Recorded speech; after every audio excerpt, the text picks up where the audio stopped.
तो नमस्कार दोस्तों, स्वागत है मगन ट्यूटोरियल्स में। उम्मीद करता हूं सब लोग स्वस्थ होंगे, व्यस्त होंगे, ज़बरदस्त होंगे।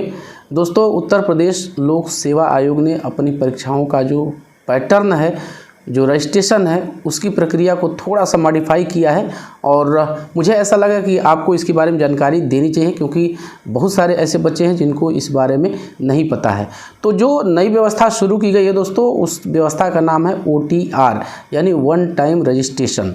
तो ये क्यों किया गया है, सबसे पहले ये समझते हैं। ये व्यवस्था पहले से जो केंद्रीय संस्थाएं हैं, KVS हो गया, NVS या फिर CTET में भी इस तरह की व्यवस्थाएं लागू है दोस्तों।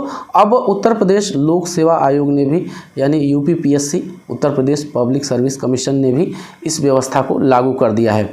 और एक चीज़ जानकारी के लिए आपको यहीं पे मैं बता दूं कि आपको 31 मार्च तक यानी 31 मार्च तक आपको रजिस्ट्रेशन जो है OTR अपना यानी वन टाइम रजिस्ट्रेशन की प्रक्रिया पूरी कर लेनी है, वरना भविष्य में जो भी आयोग द्वारा परीक्षाएं विज्ञापित की जाएंगी या जो पद विज्ञापित की जाएंगी, जो वैकेंसी आएंगी, उसमें आप अप्लाई, जो फाइनल अप्लाई है, आप वहाँ पे नहीं कर पाएंगे। ये क्यों किया जा रहा है, इसके बारे में थोड़ा सा जान लेते हैं। देखिए, एक तरह से कहें कि जो सर्वर होता है, जो सर्वर बनाया जाता है ऑनलाइन एप्लीकेशन फॉर्म प्राप्त करने के लिए, एक साथ बहुत सारे अभ्यर्थी बहुत सारा डाटा अपलोड कर देते हैं और कई बार हमने सुना है कि वेबसाइट धड़ाम हो गई, सर्वर बैठ गया। तो इन समस्याओं से बचने के लिए दोस्तों OTR व्यवस्था लागू की गई है कि जो अभ्यर्थियों के व्यक्तिगत विवरण है, जैसे हम कह लें कि जो डॉक्यूमेंट हो गए, एकेडमिक जो क्वालिफिकेशन है, नाम पता हो गया, ये फ़ोटो हो गया, सिग्नेचर हो गया, ये जो व्यक्तिगत डिटेल्स हैं वो पहले ही आपसे उस पर अपलोड करा लिया जाएगा। एक बार आप यदि अपलोड कर देते हैं, ये रजिस्ट्रेशन की प्रक्रिया पूरी कर लेते हैं, तो फिर भविष्य में आप हमेशा जब तक आपका ये कहें कि एज है, तब तक आप वहाँ पे परीक्षाएं दे सकते हैं। एक बार रजिस्टर्ड हो जाएगा वहाँ पे तो सारी डिटेल आपकी रहेगी। कोई भी वैकेंसी आएगी, वैकेंसी में जैसे LT ग्रेड की परीक्षाएं होती हैं या फिर ये GIC की परीक्षाएं होती हैं या आश्रम पद्धति की परीक्षाएं होती हैं, इस तरह की जो परीक्षाएं होती हैं आयोग के द्वारा जो संचालित होती हैं, तो उनमें आप ईज़िली बहुत छोटे टर्म में, मैंने आपको पहले ही कहा कि बहुत सारा लोड एक बार में पड़ जाता है, बहुत सारा डाटा अपलोड हो जाता है, वेबसाइट स्लो हो जाती है या फिर बैठ जाती है। तो इससे बचने के लिए ये व्यवस्था लागू की गई है। अब आप लोगों को एक चीज़ यहाँ पे जानना ज़रूरी है कि ये कब तक करना है, तो 31 मार्च तक, इसी 31 मार्च तक आपको ये प्रक्रिया पूरी कर लेनी है।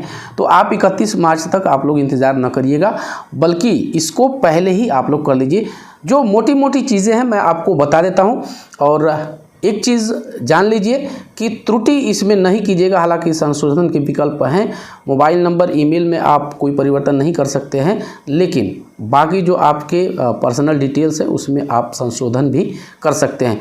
लेकिन इसकी नौबत ना आए, और मैं अपनी तरफ से रिकमेंड यही करूंगा दोस्तों कि जो भी प्रोफेशनल्स हो, जो ये काम करते हैं, तमाम कैफ़े वाले हैं, वो फॉर्म अप्लाई करते हैं, उनको एक तरह से कहें कि प्रैक्टिस होती है, तो आप अपने डॉक्यूमेंट ले जाइए और उनसे आप अपना रजिस्ट्रेशन की जो प्रक्रिया है वो पूरी कर लीजिए, वरना कोई भी भविष्य में वैकेंसी आएगी लोक सेवा आयोग के थ्रू, तो फिर आप उससे वंचित रह सकते हैं। इसलिए ये काम कर लीजिए।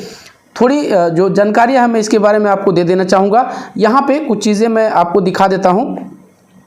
आप सीधे आ जाइए मोबाइल की यहाँ स्क्रीन पे, मैं आपको लेके आता हूँ और यहाँ पे आप सबसे पहले देख लीजिए, ये वेबसाइट का पता है uppsc.up.nic.in।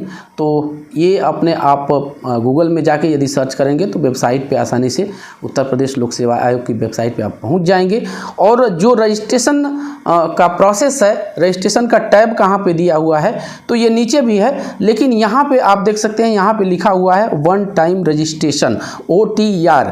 तो आप यहाँ पे क्लिक करके और रजिस्ट्रेशन का जो फॉर्मेट है वो आपके सामने आ जाएगा। वो भी मैं आपको दिखा देता हूँ, वो भी मैं दोस्तों आपको दिखा देता हूँ। ये आपको इस तरह की जो है विंडो खुल के आएगी आपके सामने, इस तरह की विंडो होगी।